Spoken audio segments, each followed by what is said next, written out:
ఎన్నో సంవత్సరాలు పార్టీకి సేవలు అందించిన గుర్తింపుగా ఈనాడు మంత్రిగా బాధ్యతలు చేపట్టిన వాకిటి శ్రీహరి గారు, అదేవిధంగా భారతదేశానికే క్రికెట్లో నాయకత్వం వహించిన ఇండియన్ మాజీ కెప్టెన్ మహమ్మద్ అజారుద్దీన్ గారు, అదేవిధంగా మాజీ మంత్రివర్యులు మహబూబ్నగర్ జిల్లా పార్లమెంట్ సభ్యులు శ్రీమతి డికే అరుణ గారు, అదేవిధంగా నాగర్ కర్నూలు పార్లమెంట్ సభ్యులు ప్రభుత్వ మాజీ సలహాదారులు డాక్టర్ మల్లు రవి గారు, అదేవిధంగా ప్రభుత్వ ప్రత్యేక సలహాదారులు పెద్దలు చిన్నారెడ్డి గారు, ప్రభుత్వ మరో సలహాదారులు మాజీ పార్లమెంట్ సభ్యులు జితేందర్ రెడ్డి గారు, అదేవిధంగా ఈ దేవరకద్ర శాసనసభ్యులు మధుసూదన్ రెడ్డి గారు, జడ్చర్ల శాసనసభ్యులు అనిరుద్ రెడ్డి గారు, అదేవిధంగా వనపర్తి శాసనసభ్యులు తూడి మేఘారెడ్డి గారు, అదేవిధంగా వివిధ శాఖలకు సంబంధించిన ప్రభుత్వ అధికారులు, ప్రాణ సమానులైన వేలాది మంది పాలమూరు బిడ్డలకు హృదయపూర్వకంగా నమస్కారాలు, ధన్యవాదాలు తెలియజేస్తున్నాను.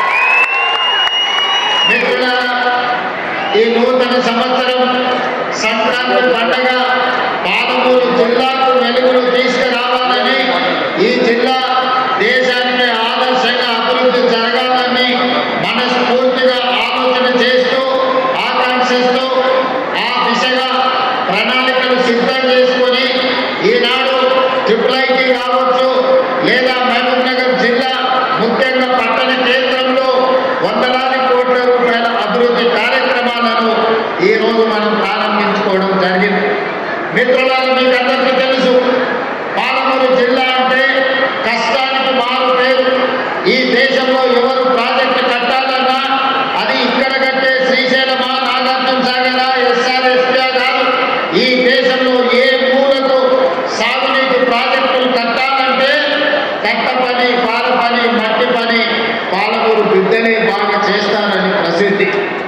ఈనాడు ఈ జిల్లా వెనుకబడడం వల్ల నిరక్షరాస్యత కూడా మన ప్రాంతానికి ఒక శాపంగా మారింది. నాకు తెలిసి అన్నమ్మ గారు చెప్పాలి, దేశంలోనే అత్యధిక వెనుకబడిన మండల కేంద్రంగా ఈరోజు గద్వాల ప్రాంతం ఉన్నది.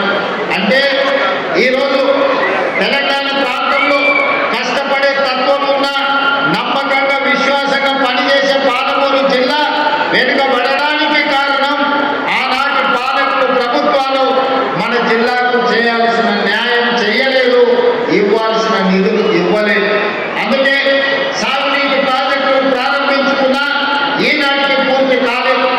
ఈనాడు పదే పదే ప్రతిపక్షంలో ఉన్న వాళ్ళు ఈరోజు మాట్లాడుతున్నారు, మేమున్నప్పుడు గొప్ప గొప్ప విజయాలు సాధించినాము, మీరు వచ్చిన తర్వాత ఈరోజు అన్ని పనులు ఆగిపోయినాయి అని. నేను ఈ వేదిక మీద నుంచి అడగదలుచుకున్నా, ఈ వేదిక మీద నుంచి నేను వివరించదలుచుకున్నా, ఈ వేదిక మీద నుంచి పాలమూరు బిడ్డలను ఆలోచించండి అని నేను విజ్ఞప్తి చేస్తున్నా. ఈనాడు ఈ జిల్లాలో ప్రధానంగా నిర్మిస్తున్న ప్రాజెక్టులు, ప్రారంభమైన ప్రాజెక్టులు ఏ ఒక్కటైనా గతంలో 10 సంవత్సరాలు పరిపాలన కొనసాగించిన ఆనాటి తెలంగాణ రాష్ట్ర మొట్టమొదటి ముఖ్యమంత్రి గారు ఒక్క కొత్త ప్రాజెక్ట్ అయినా పాలమూరు జిల్లాకు మంజూరు చేసిందని నేను సూటిగా సవాలు విసురుతున్నా.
వారిని అడగదలుచుకున్నాను. ఈ రోజు వారి గురించి మాట్లాడుతున్నాం కదా. పాలమూరు రంగారెడ్డి ఎత్తిపోతల పథకానికి 25,000 కోట్ల రూపాయలు కాంట్రాక్టర్లకు బిల్లులు ఇచ్చిన తప్ప ఉద్దండాపూర్ భూసేకరణకు ఈ రోజు ఎందుకు రైతులకు నష్టపరిహారం ఇవ్వలేదు అని నేను అంటున్నాను. మా నిధులు అడుగుతున్నాడు.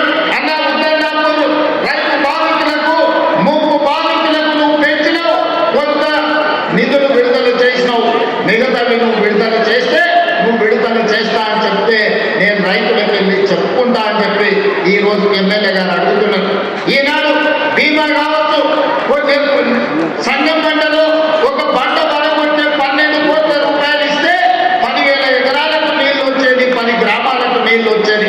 10 కోట్ల రూపాయలు కూడా నువ్వు ఇవ్వకపోతే సంఘం పంటలో పంట పడగొట్టలేదు. కానీ నేను ముఖ్యమంత్రి అయిన తర్వాత సంఘం పంట పడగొట్టడానికి నిధులు ఇచ్చిన. ఇవాళ భూసేకరణకు సంబంధించి కసిరెడ్డి నారాయణ రెడ్డి వేదిక మీదనే ఉన్నాడు. శాసనమండలి సభ్యుడు ఉన్నప్పుడు ప్రయత్నం చేసిండు. కల్వకుర్తి ఎత్తిపోతల భాగంగా భూసేకరణకు నిధులు మంజూరు చేయండి, చివరి ఆయకట్టైనా స్టీల్ మిషన్ జయపాల్ గారి సొంత మండలం మాడుల వరకు నీళ్లు వస్తాయని నిధులు అడిగితే ఆనాడు ఆ నిధుల మంజూరు జరగలేదు. కానీ నేను ముఖ్యమంత్రి అయిన తర్వాత కసిరెడ్డి నారాయణ రెడ్డి గారు డాక్టర్ మల్లు రవి గారు వచ్చి కల్వకుర్తి శాసనసభ నియోజకవర్గంలో కృష్ణానది జలాలు పారాలి, మాడులకు నీళ్లు రావాలి అంటే 75 కోట్ల రూపాయలు భూసేకరణకు చెల్లించాలి, రైతులను ఆదుకోండి అని చెప్తే మన ప్రభుత్వం వచ్చిన తర్వాతనే ఇవాళ భూసేకరణ నిధులు విడుదల చేసినాం. ఉద్దండాపూర్కి నిధులను విడుదల చేసినాం. ఈనాడు మనం ఏదైతే చర్చ జరుగుతున్నదో నిన్నగాకమన్నా 96% భూమి పోయే రైతులను ఒప్పించి మెప్పించి మా మిత్రుడు మంత్రి సీఎం గారు శివకుమార్ రెడ్డి ఇద్దరు అక్కడ రైతులతో మమేకమై జూరాల దగ్గర బ్రిడ్జ్ కావాలి, జూరాల కంటే తెగిపోయేటట్టుంది, ఆ ప్రాంతంలో ఎక్కువగా ప్రయాణం చేస్తున్నారు, దానికి కొత్త బ్రిడ్జ్ కావాలి అని కృష్ణమోహన్ రెడ్డి గారు శ్రీహరి అడిగితే 123 కోట్ల రూపాయలతో జూరాల బ్రిడ్జిని కాపాడడానికి ఇవాళ ఒక కొత్త బ్రిడ్జ్ను మనం మంజూరు చేసుకోవడం జరిగింది. మిత్రులారా, ఇవాళ ఆలోచన చేయండి. ఈ జిల్లాలో ఉన్న పాతికే మిత్రులను నేను విజ్ఞప్తి చేస్తున్నా. మీరందరూ కూడా ఈ జిల్లాలోనే పుట్టి ఈ జిల్లాలోనే పెరిగిన పాలమూరు బిడ్డలే. ఈ ప్రాంతంలో ఉన్న ఏ ఒక్క ప్రాజెక్ట్ అయినా 10 సంవత్సరాలలో ఆనాటి ప్రభుత్వం ఎందుకు పూర్తి చేయలేదు? ఇవాళ కొంకణాలు కొడుతున్న మంత్రులు ఆనాడు మంత్రుల దగ్గరికి వెళ్తే ఫామ్ హౌస్ల కానీ మిమ్మల్ని రానిచ్చేదా? ఇవాళ మీరు వచ్చి పనులు చేస్తున్న మమ్మల్ని తప్పులు పట్టే ప్రయత్నం చేయడం అంటే మీ చేతగాని ధనాన్ని కప్పిపుచ్చుకోవడానికి, ఆ చెత్త ప్రచారాన్ని మా మీద చేయడానికి మీరు ప్రయత్నం చేస్తున్నారు. అందుకే మిత్రులారా, ఈనాడు జిల్లా ప్రజలు నేను విజ్ఞప్తి చేయదలుచుకున్నాను. ఇవాళ మనకు మొట్టమొదటి ముఖ్యమంత్రిగా హైదరాబాద్ రాష్ట్రానికి భూమిల రామకృష్ణారావు గారు బాధ్యత వహిస్తే 75 సంవత్సరాల తర్వాత అదే తట్ట పని, మట్టి పని, పాల పని చేసే పాలమూరు బిడ్డకి ఈరోజు మొట్టమొదటి 2వసారి తెలంగాణ రాష్ట్రానికి ఈ జిల్లా సమస్యల్ని తీర్చే అవకాశం వచ్చింది. వాళ్ళ కడుపు మంట అంత గదే. మా చేతి కింద, మా చెప్పు కింద ఉండాల్సిన వాళ్ళు, మా మోచేతి నీళ్లు తాగి బతకాల్సిన వాళ్ళు ఈ రోజు రాష్ట్రాన్ని నడిపిస్తారా, పాలమూరుకు నిధులను మంజూరు చేస్తారా అని చెప్పి ఇవాళ కుట్రతోని మళ్ళీ మీ దగ్గరకు వచ్చి నాటకాలు మొదలు పెట్టింది. అందుకే నేనన్నా, ఇవన్నీ కాదు సభలు పెట్టుడు, ఉపన్యాసాలు ఇచ్చుడు, సభలు జరుపుకున్నాడు కాదు, శాసనసభలోకి రా, చర్చ చేద్దాము, ఎవరు ఏంటో ప్రజలకు చెబుదామని రోజంతా చర్చ పెట్టిన, నీళ్లు నిజాలు ప్రజలకు వివరించిన, నిజంగానే తెలంగాణకు వాళ్ళు ప్రాజెక్టులు తెచ్చుంటే, తెలంగాణ ప్రాజెక్టుల నిర్మాణం పూర్తి చేస్తుంటే శాసనసభలో మనల్ని అడగడానికి కడగడానికి వాళ్ళకి అవకాశం ఉండే. మరి ఎందుకు పారిపోయిన సభ నుంచి మీరు ఒక్కసారి ఆలోచన చెయ్యండి. ఈనాడు శాసనసభలో చర్చ పెట్టే చర్చకు రాని వాళ్ళు, ప్రజల సమస్యల గురించి మాట్లాడే వాళ్ళు ఇవాళ మనల్ని ప్రశ్నించే వాళ్ళు మీరు ఒకసారి ఆలోచన చేయండి.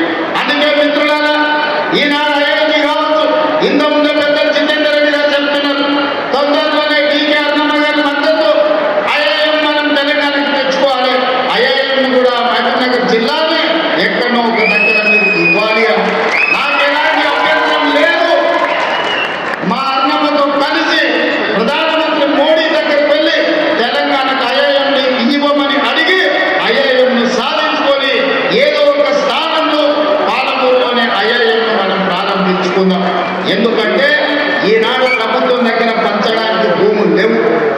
ఈనాడు ఉచితంగా ఏమిచ్చినా అది శాశ్వతం కాదు. విద్య ఒక్కటే శాశ్వతం. ఇవాళ ఈ వేదిక మీద ఉన్న ఐఏఎస్లైనా, ఈ వేదిక మీద ఉన్న ప్రజాప్రతినిధులైనా చదువుకోబట్టే, విజ్ఞానం ఉండబట్టే ఈరోజు రాష్ట్రాన్ని, దేశానికి ఏలగలిగిన ఐఏఎస్ ఐపీఎస్ లైన్. అందుకే మొట్టమొదటి ప్రధానమంత్రి పండిత్ జవహర్లాల్ నెహ్రూ గారు ఇచ్చిన స్ఫూర్తితో ఎడ్యుకేషన్, ఇరిగేషన్ మా మొదటి ప్రాధాన్యత. తెలంగాణ రాష్ట్రంలో అత్యధికంగా అభివృద్ధి చెందిన జిల్లాగా ఎడ్యుకేషన్, ఇరిగేషన్ ఎవరైనా ఇతర రాష్ట్రాల నుంచి, ఇతర దేశాల నుంచి తెలంగాణ పర్యటనకు వస్తే పాలమూరు జిల్లానే చూపించాలనేది నా కళ. ఒకప్పుడు సోనీ ప్లేయర్ వచ్చినా, బిల్ గేట్స్ వచ్చినా, విదేశీ పర్యాటకులు ఎవరు వచ్చినా ఆనాటి ముఖ్యమంత్రులు వాళ్ళని పాలమూరు జిల్లాకు తీసుకొచ్చేటోళ్ళు. ఎందుకంటే మన పేదరికాన్ని చూపించడానికి, మనం ఎంత మాట తనాన్ని చూపించి, అయ్యా మేమందరం వెనుకబడ్డాం, పాలమూరు వాళ్ళు నిరక్షరాస్యంతో కొట్టుమిట్టాడుతున్నాడు, పాలమూరు జిల్లా ప్రజలు వలసలు పోతున్నారు, తినడానికి తిండి లేదు, కట్టుకోవడానికి బట్టలు లేవు, ఈ పేదరికాన్ని చూసి మాకేమైనా బిచ్చమయ్యాన్ని అడుక్కోవడానికి మనల్ని చూపించేవాళ్ళు. ఇది ఎంత బాధాకరమైన విషయం ఒకసారి ఆలోచన చెయ్యండి. పేదరికాన్ని చూపించడానికి ప్రభుత్వం గ్రాంట్స్ అడగడానికి పాలమూరు జిల్లాను ఒకనాడు చూపించేది. ఇక ఏ మాత్రం ఇది సహించరానిది. మన పేదరికం కాదు, మన అభివృద్ధిని చూపించాలి, మన చదువులను చూపించాలి, మన విజ్ఞానాన్ని చూపించాలి, మనం కట్టుకున్న ప్రాజెక్టు చూపించాలి. మన ప్రాంతంలో ఐఐటీలు చదువుకున్న ఐఏఎస్ ఐపీఎస్ లైన్లను పాలమూరు జిల్లా నుంచి ఈరోజు దేశానికే సేవలు అందిస్తుందని మన అభివృద్ధి చెందిన ప్రాంతంగా మనల్ని చూపించుకోవాలి. ఈ అవకాశం మళ్ళీ మనకు రాదు. వచ్చిన అవకాశాన్ని అందిపుచ్చుకోవాలి. ఈ మహబూబ్నగర్ జిల్లాలో ఉన్న ప్రతి విద్యార్థులకు నేను చెప్తున్నా, క్రమశిక్షణతో చదువుకోండి, జీవితంలో పైకి రాండి. చదువు ఒక్కటే మన జీవితాన్ని, మన భవిష్యత్తును మారుస్తుంది. ఆ చదువులను నేను ప్రారంభిస్తే మేము సిద్ధం చేసినాం. రేవంత్ రెడ్డి వచ్చి ఫోటో దిగుతున్నాడని ఒక మారీచుడు మాట్లాడేది. నేను మొన్న చెప్పిన పురాణాలలో మీకు తెలుసు, శుక్రాచార్యుడు రాక్షసులకు గురువు. ఆయన ప్రియమైన శిష్యులు మారీచుడు, సుబాహుడు. ఎక్కడ దేవతలు యజ్ఞాలు చేసినా, ఎక్కడ దేవతలు యాగాలు చేసినా, ఎక్కడ లోక కళ్యాణం కోసం వాళ్ళు యజ్ఞం చేసినప్పుడు వాటిని భగ్నం చేయడానికి శుక్రాచార్యుడు మారీచుడిని, సుబాహుడిని పంపించేటోడు. ఏ మాత్రం లోక కళ్యాణం జరగొద్దు, అక్కడ యజ్ఞాలు యాగాలను భగ్నం చేయండి. ఇవాళ కూడా ఒక శుక్రాచార్యుడు ప్రతిపక్ష నాయకుడు ఉన్నాడు, శాసనసభకు రమ్మంటే రాడు, శుక్రాచార్యుడు పామోతులు ఉంటాడు, మారీచుడిని, సుబాహుడిని పామాటల ముసుగుల్లో అసెంబ్లీ పంపించి చెల్లిందేమో. పెద్దలు జయపాల్ రెడ్డి గారు, జానారెడ్డి గారు ఉన్నాం. ఈనాడు అది చెల్లదు. మాకు తెలుసు ఎవరు ఎట్లొస్తారో, ఏ రూపంలో వస్తారో, ఏ వేషంలో వచ్చినా, మాయలేడి రూపంలో వచ్చినా పాలమూరు జిల్లాలో ప్రజలు గుర్తుపడతారు, కర్రు కాదు వాత పెడతారు. మీరు ఎలాంటి ఆశలు పెట్టుకోకండి. ఇవాళ చెప్తుంది మేము గొప్పలు చేస్తున్నాం, మేము అభివృద్ధి చేసినామని, మేము పరిశ్రమలు తెచ్చినామని, మేము ఉద్యోగాలు ఇచ్చినామని, మేము ప్రాజెక్టులు కట్టినామని, భూములకు నీళ్లు ఇచ్చినామని. నేను ఒక్కటే మాట్లాడదలుచుకున్నా. 10 ఏళ్ళు 20 లక్షల కోట్లు మీ చేతులకు వచ్చినాయి. అవి ఎక్కడికి పోయినవో లెక్క చెప్పలేదు. ప్రాజెక్టులు కట్టుంటే మీరు కట్టిన కాళేశ్వరం 3 ఏళ్లనే కూలేశ్వరం అయిపోయింది. 1,00,000 కోట్లు ఖర్చు పెట్టిన ప్రాజెక్టు అక్కడుంది. పాలమూరు పూర్తి కాలే, ఎస్ఎల్బీసీ పూర్తి కాలే, ఢిల్లీ పూర్తి కాలే, కల్వకుర్తి ఎత్తిపోతలు పూర్తి కాలే, భీమా నెట్టంపాడు కోల్చాగర్ పూర్తి కాలే, మొత్తం నారాయణపేట కొడంగల్ పూర్తి కాలే. ఇక మీరు కట్టిన సాగునీటి ప్రాజెక్టులు ఎక్కడున్నాయని నేను అడుగుతున్నా. ఇంతకుముందు అన్నమ్మ గారు చెప్పారు, గురుకులాల పేరు మీద పేద విద్యార్థులకు పాఠశాలలు ఇచ్చాడు.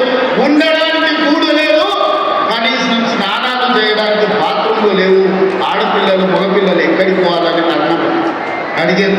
మరి 20 లక్షల కోట్ల రూపాయలు ఈ విద్యార్థుల కోసం ఖర్చు పెట్టినుంటే 20,000 కోట్ల రూపాయలు ఈ 10 ఏళ్లలో సంవత్సరానికి 2,000 కోట్ల రూపాయలు ఖర్చు పెట్టుంటే ఈ పేద విద్యార్థులకు కార్పొరేట్ కళాశాలలతో పోటీ పడి ఈ రోజు మొత్తం అభివృద్ధి జరిగి ఉండేది కదా. ఎందుకు రాలేదు? రాలేదు, ఎక్కడికి పోయినాయి నిధులు అని నేను అడుగుతున్నాను. ఇదే కాదు, డబల్ బెడ్రూమ్లు ఇస్తా అన్నాడు, దళితులకు 3 ఎకరాల భూమి ఇస్తా అన్నాడు.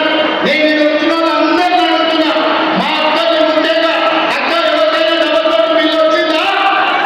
అదేంటా సంవత్సరానికి 2 లక్షల ఇల్లు కట్టుకుంటే కూడా అదేంటా పేదలకు 20 లక్షల ఇల్లు వస్తుండేది. ఆనాడు ప్రభుత్వంలో అన్నమ్మ దామోదర్ గారు వీళ్ళందరూ భూపాలి గారు మంత్రులు 10 ఏళ్లలో 25 లక్షల ఇందిరమ్మ ఇల్లు మంజూరు చేసింది. అందుకే ఎన్నికలప్పుడే సవాలు విసిరిన డబల్ బెడ్రూమ్ ఇళ్ళ గురించి మాట్లాడితే ఏ ఊర్లో ఇందిరమ్మ ఇల్లు ఉన్నాయో ఆ ఊర్లో నేను ఓట్లాడుతా. ఏ ఊర్లో డబల్ బెడ్రూమ్ ఇల్లు ఏ ఎమ్మెల్యేకైనా నీ పార్టీలో డిపాజిట్ వస్తే నేను ముక్కు నేలకు రాస్తాను ఆయన చెప్పిన. ఇవాళ మొదటి సంవత్సరమే 4.5 లక్షల డబల్ బెడ్రూమ్ ఇల్లు మంజూరు చేసి ప్రతి అసెంబ్లీలో 3,500 ఇందిరమ్మ ఇల్లు ఇచ్చి 5 లక్షల రూపాయలు ఇందిరమ్మ ఇల్లు కట్టుకోవడానికి ఉచితంగా ఇచ్చినాం. ఇవాళ పేదోళ్ళ కళ్ళల్లో ప్రతి గ్రామంలో ఇందిరమ్మ ఇళ్ళ పనులు నడుస్తున్నాయి. మీడియా మిత్రులారా, మీరు ఏ గ్రామమైనా చూడండి, 10లో 20లో 30లో పేదోళ్ళ ఇందిరమ్మ ఇల్లు నియోజకవర్గానికి 3,500 ఇల్లు 4.5 లక్షలు ఉన్న నియోజకవర్గాలు ఇచ్చినాం. 22,500 కోట్ల రూపాయలు పేదోళ్లకు మంజూరు చేసి ఇవాళ ఇందిరమ్మ ఇల్లు కట్టిస్తున్న ప్రభుత్వం మాది 2 ఏళ్లని. ఇదే కాదు, ఆనాడు రేషన్ షాప్ కాడ దొడ్డు బియ్యం ఇస్తే బర్లకు నానబెట్టనిక కూడా ఉండేది కాదు. 11 రూపాయలు మా అక్కల ఆన్నే అమ్మొచ్చేది. ఒకవేళ ఇంటికి తెస్తే బర్లకు నానబెట్టేది. అంతేనా అక్క? మా అక్క నవ్వుతుంది, నిజమే, అవునా? కానీ మీ తమ్ముడు తెలంగాణ ముఖ్యమంత్రి అయిన తర్వాత ఇవాళ 3,16,00,000 మంది తెలంగాణ బిడ్డలకు ప్రతి మనిషికి 6 కిలోలు ప్రతి నెల సన్న బియ్యం ఇస్తున్నాం కదా. సన్న బియ్యంతో కొట్టి మన పిల్లలే కాదు, సన్ని పిల్లలకి ఇవాళ పుట్టే పువ్వ మా అక్కలు పెట్టలేరా? మా అక్కల్ని అడగండి. ఇవాళ మీడియా మిత్రులకు చెప్తున్నా, ఏ ఆడబిడ్డనైనా పలకరించండి. ఈనాడు సన్న బియ్యం వాళ్ళ ఇంటికి వస్తున్నాయా లేదా, దాంతోనే వాళ్ళు వంట వండుకుంటున్నా లేదా? ఆయన సన్న బియ్యం 40 రూపాయల కేజీ ఉండే, మేము ఇయ్యడం మొదలుపెట్టినాక ఇవాళ మార్కెట్లో 45 రూపాయలకే వచ్చినాయి సన్న బియ్యం బజార్లకు కొనుక్కోవాలంటే. ఇదే కాదు, ఆయన బతుకమ్మ చీరలు అన్నాడు, మీ భక్తులు బాగుపడతాయన్నాడు. చీరలు ఇవ్వగానే మా అక్కలు తీసుకొని జొన్నశైల కడ పిల్లలు కట్టండి. ఎన్నడైనా మా అక్కలు చీర కట్టుకున్నారా? మా ఆడబిడ్డలు ఇచ్చేవాళ్ళు మీరు ఇంటర్వ్యూ చేయండి, వరుస పెట్టి మన మేము ఇచ్చినాం ఇందిరమ్మ చీర. ఆడబిడ్డకు చీర పెట్టుడంటే సార పెట్టినట్టని మీ సోదరుడిగా నేను 65 లక్షల ఆడబిడ్డలకు తెలంగాణ గ్రామీణ ప్రాంతంలో 65 లక్షల ఇందిరమ్మ చీరలు పంపిణీ చేసిన, ఇంటింటికి చీర పంపించిన. పట్టణాలలో 35 లక్షలు మళ్ళీ పంచబోతుంది. ఎందుకంటే పరిశ్రమలు తయారు చేసి ఇవ్వలేదు. 1 కోటి మంది ఆడబిడ్డలకు ఇందిరమ్మ చీరలు సార పేరు మీద ఈ రోజు నేను పంపించిన. చాలా మంది కెమెరాలలో కనిపిస్తున్న ఇందిరమ్మ చీరలు కట్టుకొని ఈ సభకు మా ఆడబిడ్డ వచ్చి పండుగ పూజ నాడు ఆడబిడ్డ సంతోషంగా కట్టుకునే చీర పుట్టింటి నుంచి పెట్టే చీర. అట్లాంటి చీరలలో కూడా సూరత్ నుంచి కిలోలలో కొనుక్కొచ్చి కమిషన్లు కొట్టేసిన నీతి జాతి నీది. ఆడబిడ్డల చీరలు కూడా వదలని జాతి నీది కోరుతుంది. వాళ్ళు మా ఇంటి బిల్లు ఎవరు కడతారు నాయన అని అడిగారు. అందుకే ఈరోజు 52 లక్షల పేదల కుటుంబాలకు 200 యూనిట్లు ఇళ్ళన్నా ఉచిత కరెంటు బిల్లు లేకుండా చేసి మా ఆడబిడ్డల ఈరోజు ప్రతి ఇంటికి 52 లక్షల మందికి 200 యూనిట్లు ఉచిత కరెంటు ఇస్తలేమా? మా రిపోర్టర్లు సోదరులు కూడా ఎవరికైనా ఈ పథకం అందుబాటులోకి వచ్చే ఉంటుంది. ఎందుకంటే చాలా మంది అందులో తిరుపతి చేయకుండానే ఉన్నాడు, ఆయన వస్తున్నాడే ఉంది చూస్తుంటే. ఎందుకంటే చాలా మంది రిపోర్టర్లు కూడా పేదోళ్ళు ఉన్నారు. 200 యూనిట్లు ఉచితంగా ఇచ్చినాం. ఇట్లా చెప్పుకుంటూ పోతే ఆడబిడ్డలకు మహిళా సంఘాల నాడు పెడితే మహిళా సంఘాలను నిర్వీర్యం చేసి స్వయం సహాయక సంఘాలకు రూపాయలు గుట్టగుట్ట చేసింది. కానీ 2 ఏళ్లలో 27,000 కోట్ల రూపాయలు సున్నా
మంచితనం, మా చేతగాని తనం కాదు. మాకు తెలుసు ఒకవేళ మా చేతగాని తనం అని ఎవడైనా మమ్మల్ని చిన్న చూపు చూస్తే మా పాలమూరు పౌరుషం ఏందో కరువు కాల్చి ఎక్కడ వాత పెట్టాలో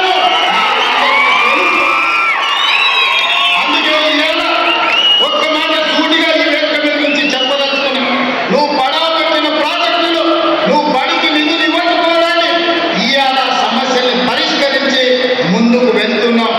నచ్చితే వచ్చి ఆశీర్వదించు, నచ్చకపోతే నీ పాములో విశ్రాంతి తీసుకో.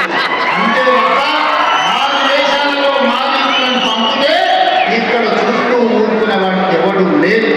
అందుకే మిత్రులారా ప్రతి 2-3 నెలలకు వస్తూనే ఉంటా. మా ఎమ్మెల్యేలు అందరికీ మా ఎంపీలు అందరికీ కూడా ఇంతకుముందే పెద్దల అన్నమ్మ గారు చెప్పారు, ఎన్నికలప్పుడు నా ఓటమికి మా అందరూ ప్రయత్నం చేసేదాన్ని.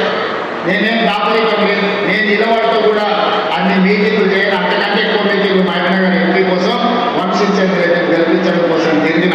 ఒకవేళ నేనే నిలబడితే 4 మీటింగులు చేస్తాం. కానీ వంశీచంద్ర రెడ్డిని గెలిపించాలి, మా అన్నమ్మను ఓడగొట్టాలని 14 మీటింగులు పెట్టిన మహబూబ్నగర్ పార్లమెంట్. కానీ ప్రజలు వారిని ఆశీర్వదించేందుకు గెలిపించింది. ఎన్నికలు అయిపోయినాయి. ఎన్నికల తర్వాత రాజకీయాలు లేవు, కుట్రలు కుతంత్రాలు లేవు. ఈ దేశానికి ప్రధానమంత్రి నరేంద్ర మోడీ, మహబూబ్నగర్ పార్లమెంట్ సభ్యులు డీకే అరుణమ్మ, తెలంగాణ రాష్ట్ర ప్రభుత్వంలో మేమున్నాం, కేంద్ర ప్రభుత్వంలో వాళ్ళు ఉన్నారు. ఇచ్చి పుచ్చుకునే ధోరణితో సమస్యల పరిష్కారం కోసం, సమస్యల్ని పరిష్కరించి పాలమూరు అభివృద్ధి కోసం కలిసిమెలిసి ముందుకు వెళ్తాం తప్ప ఈనాడు మేము చిల్లర రాజకీయాల కోసం లేకపోతే ఈ ప్రాంత అభివృద్ధిని అడ్డుకునే సమస్యనే లేదు. అందుకే మిత్రులారా, ఇది గిట్టని వాళ్ళు కొంతమంది ఉంటారు, అంటుంటారు రేవంత్ రెడ్డి వైపు పదే మోడీని కలుస్తారంట. కలవకపోతే ఏం చేస్తామని? అనుమతులు రావాలి, నిధులు రేవాలి అంటే ఇచ్చేవాళ్ళని కలవాలన్నా లేదా? ఇవాళ మీరు ఇందిరమ్మ ఇల్లు కావాలంటే స్థానిక ఎమ్మెల్యేని కలుస్తలేరా? మీ వార్డులో పనుంటే వార్డు మెంబర్ను సర్పంచ్ని కలుస్తలేరా? ఈ రోజు గ్రామంలో ఏదైనా అభివృద్ధి జరగాలంటే సర్పంచ్ ఎంత కీలకమో, ఈ దేశంలో ఏ రాష్ట్రమైన అభివృద్ధి జరగాలంటే ప్రధానమంత్రి గారు కూడా అంతే కీలకం. దేశ ప్రధానమంత్రిగా వారిని గౌరవిస్తా మన రాష్ట్రానికి రావాల్సిన నిధులు అనుమతులను తెచ్చుకుంటాం. ఎన్నికలు వచ్చినప్పుడు ఆనాడు మహబూబ్నగర్ పార్లమెంట్లో ఏ వాతావరణం ఉండేదో మళ్ళీ ఎన్నికల్లో పోటీ పడతాం, కాంగ్రెస్ పార్టీని గెలిపించుకోవడానికి ప్రయత్నం చేస్తాం. ఎన్నికల్లో కాంప్రమైజ్ అయ్యేది లేదు, అభివృద్ధిలో కూడా కాంప్రమైజ్ అయ్యేది లేదు. నాకు వాళ్ళు శత్రువు వీళ్ళు శత్రువులు అని మాట్లాడుతుంది. నాకు ఎవ్వరు శత్రువులు లేరు. శత్రువు అనుకున్నది 2023లో బండకేసి కొట్టినా, 2024 మల్కాజ్గిరిలో ఉన్న కంటోన్మెంట్ ఎమ్మెల్యే వాళ్ళ ఎమ్మెల్యే చనిపోయిన గెలిపించుకున్నా, నిన్నగాక మన జూబ్లీహిల్స్లో గెలిపించుకున్న సర్పంచ్ ఎన్నికల్లో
మెప్మా మరియు డ్వాక్రా కలెక్టర్ గారు విజయేంద్ర మేడం చెక్కులు తీస్తారు. ఇప్పుడు సీఎంగా తయారు చేయాలనేది మరి గ్రామం, మండలం, అసెంబ్లీ, నియోజకవర్గ, జిల్లా, రాష్ట్ర స్థాయి పోటీల కప్ తర్వాత అదిగో 356 కోట్ల రూపాయలు 4251 మంది స్వయం సహాయ సంఘాల సోదరిమణులకు అందజేసే చెక్లు చూస్తున్నారు.